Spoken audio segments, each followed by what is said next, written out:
Muy bien, muy buen día a todos. Mi nombre es Cristian Santiago Muñoz López de la Maestría en Estadística Aplicada y a continuación les voy a mostrar el proyecto en el que he estado trabajando para este sexto taller. El trabajo se trata acerca del movimiento parabólico. Vamos a ver qué es este tipo de movimiento para comprender el experimento.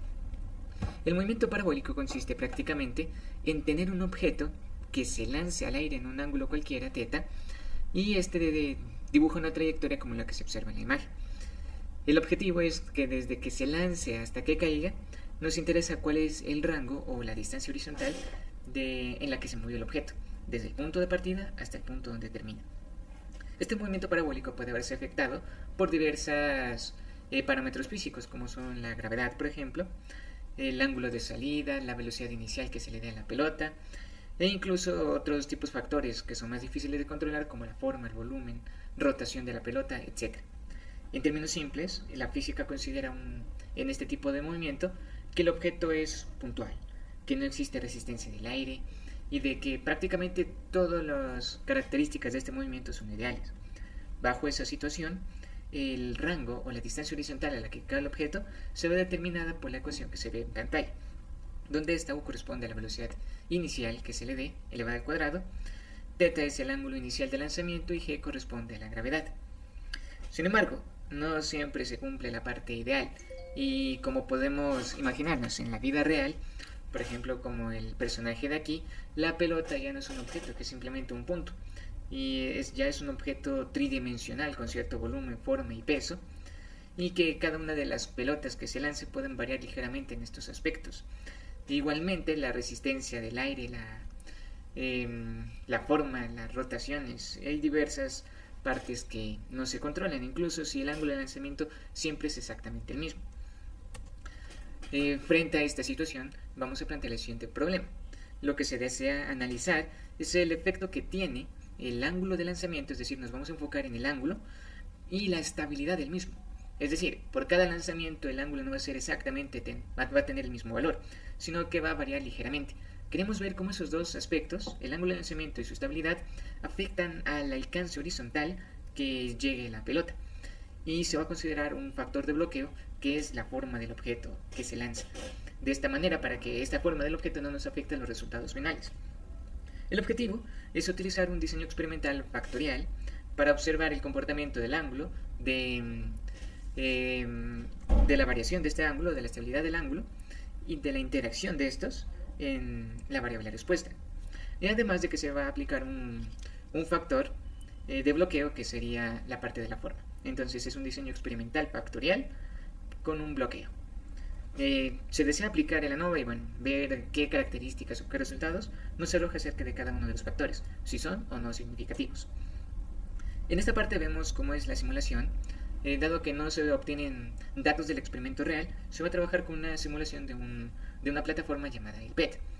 Les voy a mostrar a continuación cómo es esta simulación. En esta parte observamos la simulación. Existen diversas formas o diversos aspectos que podemos controlar. Nos vamos a enfocar para el experimento en algunos cuantos. La primera cosa que podemos variar es la orientación de lanzamiento. En esta parte inferior observamos un cañón. Este cañón va a lanzar un proyectil, que el proyectil se va a mover a través de esta zona y va a tener un alcance horizontal que se va a medir aquí. Para cada lanzamiento se va a tomar una medida que se va a registrar en el histograma. Entonces, para obtener valores precisos, se va a activar esta parte de valores.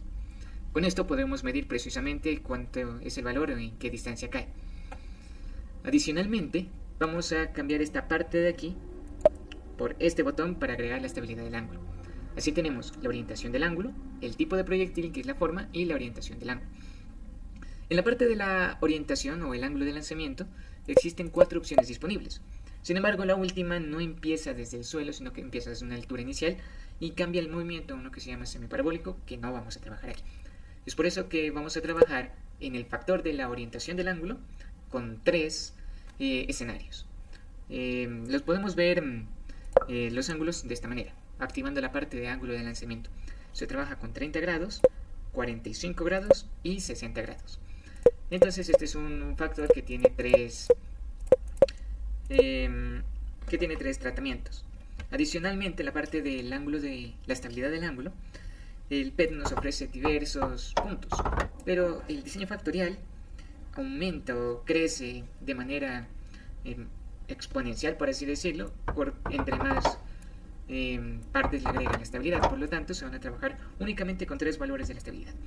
Una estabilidad mínima, que si observamos aquí en la imagen, hace que el ángulo de lanzamiento no sea estable.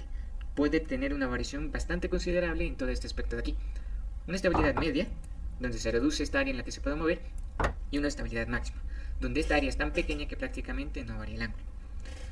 Bien, además se considera como factor de bloqueo al proyectil, donde tiene también tres formas.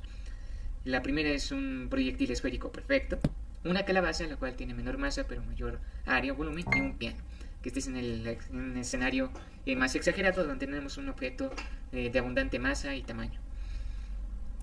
Bien, ahora, aquí dentro del PET existen algunas ciertas características que podemos controlar. Este es muy conveniente para que la simulación haga los tiros más rápido, no se demore en la simulación. Adicionalmente tenemos bastantes caminos para poder registrar en diferentes partes nuestros lanzamientos. Para tomar las medidas, únicamente presionamos este botón y empieza el lanzamiento. Observamos que aquí estuvo alrededor cerca de 49-50 la distancia a la que se dio. Aquí se puede ver la mediana de todos los lanzamientos que se tiran. En este caso 48.91. Para la parte experimental vamos a hacer 3 lanzamientos. Es decir, por cada bloque se van a tomar 3 medidas. Se lanzan los objetos y de aquí se va a tomar el valor medio y la desviación estándar. De manera que nuestros 3 valores son la media menos la desviación estándar, la media y la media más la desviación estándar. Eso nos da los 3 valores. Luego, vamos a un escenario diferente, volvemos a configurar nuestros parámetros, cambiamos uno de nuestros factores, por ejemplo la orientación a 45 grados, y lanzamos nuevamente 3 proyectiles. Al hacer esto tomamos las medidas y así con cada uno. Ahora bien, dado que la parte de la variación del ángulo o la estabilidad del ángulo puede afectar mucho los tiros, se tiene una gran variación. Experimentalmente se debería trabajar con 3 para que el modelo no sea demasiado grande, pero si se puede, si se tiene el tiempo suficiente, los recursos computacionales suficientes, es conveniente trabajar con la mayor cantidad de tiros posibles. En este caso, por ejemplo, se hicieron 500 lanzamientos. Estos 500 lanzamientos me dieron esta distribución, que si observamos varía bastante, entre unos 30 y 60 metros la distancia horizontal a la que llega el proyectil. Y a partir de esta se podría tomar la media y la desviación estándar de todos estos lanzamientos y registrar únicamente sus 3 valores: media menos desviación, la media y la media más desviación. En el caso de ser posible, creo que esta es una forma mejor de controlar o tener unos valores más precisos acerca de las medidas que se tomen. En caso contrario, únicamente con 3 tiros.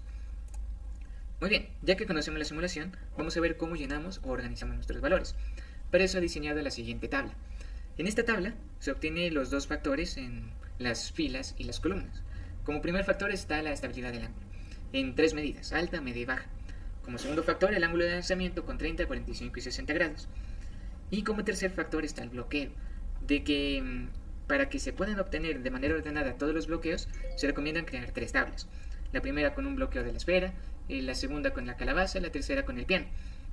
Por cada combinación de todos estos factores, se van a tomar 3 medidas en cada uno de los bloques. Como decía, la media menos la desviación, la media más la desviación. Así tenemos un mejor control en la variabilidad de los datos para dar respuestas más acertadas. Con esta tabla ya llena, vamos a aplicar el modelo factorial, y es un modelo factorial de 3 al cuadrado. Dado a que tenemos 2 factores, que es la estabilidad del ángulo y el ángulo de lanzamiento, cada uno con 3 posibilidades. Además, pues se le agrega, este es el modelo factorial, pero no se considera todo el bloqueo, que el bloqueo generan 3 variables más. El modelo factorial se expresa de esta manera.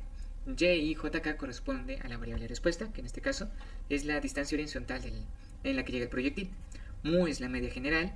Alfa sub i considera la primera variable, que lo vamos a considerar el ángulo de lanzamiento, con i variando de 1, 2 y 3, es decir que tenemos 3 casos. Beta va a ser la siguiente factor, que es la estabilidad del ángulo, y nuevamente la j se varía en 3 casos. Alfa, beta y j corresponden a las interacciones entre el ángulo y su estabilidad. Y tau corresponde al factor de bloqueo, que sería la forma del objeto, que también tenemos 3 escenarios. Epsilon corresponde al error general. Una vez que ya tenemos el modelo, se van a plantear los diferentes supuestos que se deben hacer, tanto sobre la variable respuesta como sobre el modelo. y cada uno de los factores que influyen en este modelo. Aquí se hace de manera resumida porque en la presentación no me caben todos, pero los primeros supuestos va a ser para cada una de las variables, las dos variables y el bloqueo, para observar si la variable es significativa o no es significativa. Luego se hacen supuestos acerca de la interacción para observar su significancia y finalmente sobre el modelo, la variable respuesta, para ver si el modelo fue efectivo o no, fue significativo o no. Vamos ahora a explicar el esquema que se desarrolló para este experimento. Lo observamos en esta parte de manera general. Vamos a acercarnos un poco. Entonces, tenemos para este esquema un diseño experimental factorial de 3 con 3 quedaría, o 3 al cuadrado, con un bloqueo. Entonces, lo primero es que se definen los factores: el ángulo de lanzamiento en 3 niveles, la estabilidad de lanzamiento en otros 3 niveles y el factor de bloqueo, que es el objeto de lanzamiento, en estos 3 niveles. Adicionalmente, se deben controlar o se deben considerar los factores no controlables. Estos factores no están directamente dentro del modelo, pero son cosas que se deben tener presentes, por ejemplo, que exista la resistencia del aire, o que existan errores humanos, tanto al tomar las mediciones como al registrar los datos. Adicionalmente, se configura la plataforma PET para hacer 3 repeticiones por cada una de las celdas en cada una de las combinaciones posibles de nuestros factores. Con estas configuraciones ejecutamos la simulación, recolectamos los datos y estos datos los guardamos en un dataset, en donde tiene las 3 repeticiones que se obtuvieron por cada una de las celdas. A este dataset se calcula la media, la desviación estándar, para obtener las 3 medidas más precisas y se guarda el dataset resumido. Con esto obtenemos como salida un dataset limpio con las medias y la combinación de todos los valores. Una vez que ya tenemos el conjunto de datos llenos en nuestras tablas, vamos a verificar la variable respuesta y vamos a ver si esta variable respuesta cumple con ciertas características o supuestos que nos permitirá determinar si se va a aplicar un modelo paramétrico o no paramétrico. Lo primero que se verifica es la normalidad con un test de Shapiro-Wilk. Si no cumple la normalidad, se debe seleccionar una prueba no paramétrica. En caso de cumplirse, vamos a observar si existen outliers. Para eso nos podemos ayudar de boxplot, de rangos intercuantílicos o del test de groups para ver si existen valores estadísticamente significativos que se consideran como outliers. En caso de existir estos outliers, prueba no paramétrica. De lo contrario, seguimos y vamos a ver la homogeneidad de varianzas. Para ello podemos aplicar dos tests, el de Levene o el de Bartlett. Si las varianzas no son homogéneas, test no paramétrico. De lo contrario, continuamos y vamos a ver la independencia de las observaciones para ver el test de Durbin-Watson y verificar nuevamente. Si no se cumple la independencia, se selecciona una prueba no paramétrica y de cumplirse todos estos escenarios, ya podemos hacer las hipótesis. En este caso vamos a plantear cada una de las hipótesis nula y alternativa para los factores, para el bloque y para cada una de las interacciones. A partir de estas hipótesis aplicamos el test factorial de ANOVA con bloqueo y observamos nuestros resultados. Vamos a observar para cada variable si existen factores o interacciones significativas. Con ello nos basamos del p-value si este es menor o igual al nivel de significancia tomado para el experimento. Si no hay interacciones significativas o no hay factores significativos, entonces se llega a la conclusión de que no hay efectos significativos en nuestro modelo y con esta conclusión se llega al fin del experimento. Pero en caso contrario, si sí existen factores significativos, vamos a evaluar los supuestos sobre los residuos que se tienen sobre el test de ANOVA, si cumple normalidad, homogeneidad e independencia. En caso de no cumplirse, se selecciona una prueba no paramétrica y en caso de cumplirse, entonces vamos a aplicar unos tests adicionales, los que se conocen como las pruebas post-hot, que puede ser el test de Tukey, de Bonferroni, de Duncan, etc. Y con esto, se obtienen las imágenes, los resultados correspondientes, se genera un reporte final de los resultados de ANOVA más los test post-hoc y con esto se llega al fin del experimento. Analicemos ahora el caso que nos daba en caso de que el test sea no paramétrico. En ese caso vamos a ver cuántos factores principales existen. Si existe un solo factor principal, lo recomendable es aplicar el test de Krusten-Wallis, que se aplica para un factor único.